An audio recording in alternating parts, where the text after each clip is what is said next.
Ebyokuyiga ebiri mu nnyumya endala ey'Olugero Lwa Kintu ne Nambi. Ebintu ebigenda okutunuulirwa mu kitundu kino bikwata ku nnono y'eddiini y'Abaganda. Omuwandiisi w'ekitabo kino ayagadde abantu batandike okulowooza ku nnono eyo kubanga ebirowoozo by'eddiini eyo nakati bikyali binywevu mu ndowooza z'abantu, newankubadde nga kati ekyasa kiramba kiyise. N'abamu amaddiini ezaava e Bunaayira zaatuukira ddala kuno. Emyaka 10 miramba giyiseemu nga tusoma Bayibuli ne tulaba Katonda bwe yatonda ensi n'ebintu ebigirimu era n'omusajja n'omukazi. Era twongera okusoma ku Bayibuli ng'omusajja n'omukazi abo bwe bajeemera Katonda nga balya ekibala kye yali abagaanye okulya ne baweebwa ebibonerezo ekyokubonaabona mu nsi ate n'okufa. Naye Katonda yabasuubiza okubatumira omwana we mbu abawonye obutazikirira. Nga wayiseewo ekiseera kiwanvu, omwana wa Katonda bwe yabasuubiza yajja mu nsi, naye n'abonaabona n'ensi eno okutuusa lwe yattibwa era n'aziikibwa era n'addayo ewa kitaawe. Abantu yabaleka bakyabonaabona n'ensi, naye omwana wa Katonda oyo yabasuubiza okudda omulundi ogwokubiri. Kati emyaka gikoonye mu 2000 era akyalindirirwa okudda.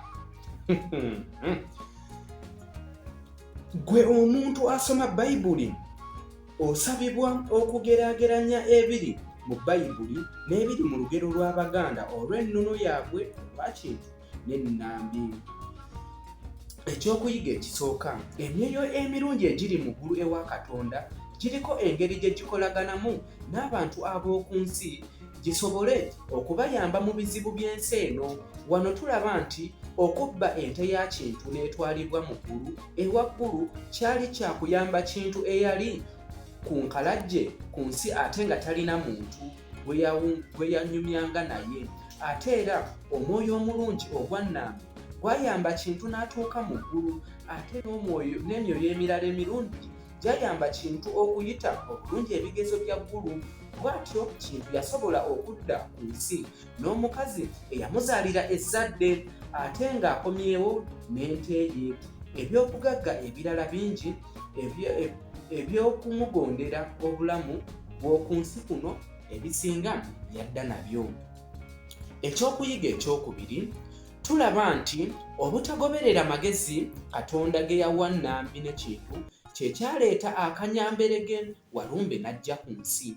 Ate kino Kintu ne Nambi bombi baanenyezebwa bumu. Gwe wamma omusomesa nkuleetedde obuvunaanyizibwa bwo obw'okugolola ekirowoozo ekyowaggulu. Omusomi asabibwa era okugenda asoma ekitabo ekiyitibwa Eddiini y'Abaganda ey'ennono, alabe nga Kintu okulemwa okweyambisa amagezi ge bwe kyaleetera olumbe ku nsi.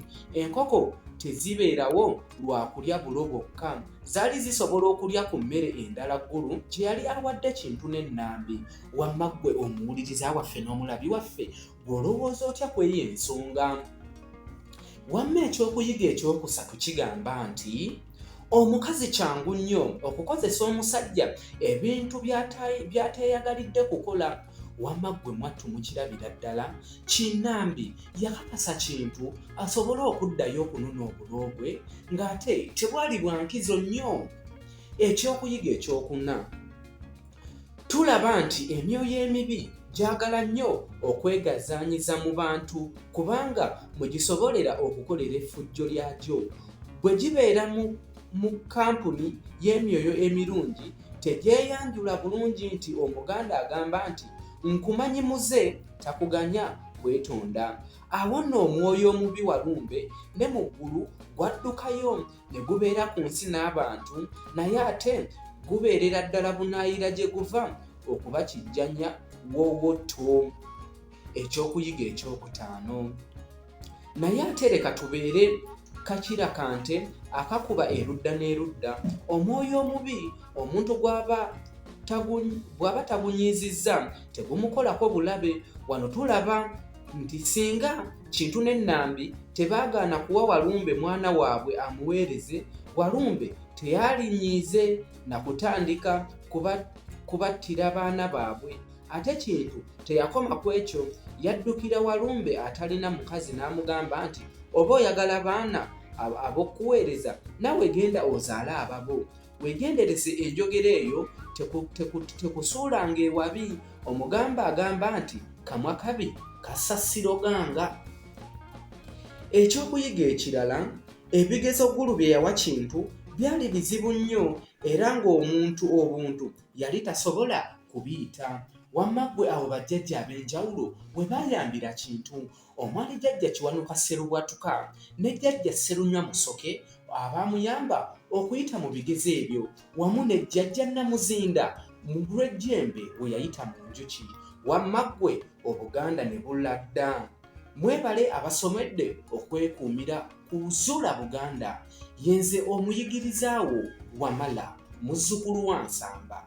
Awangaale ayisa abasajja Kabaka Maasomogi Musota, Bemba Lukoma n'Antawetwa, Ssemanda agamenya embazzi, Kibenga weewaawo.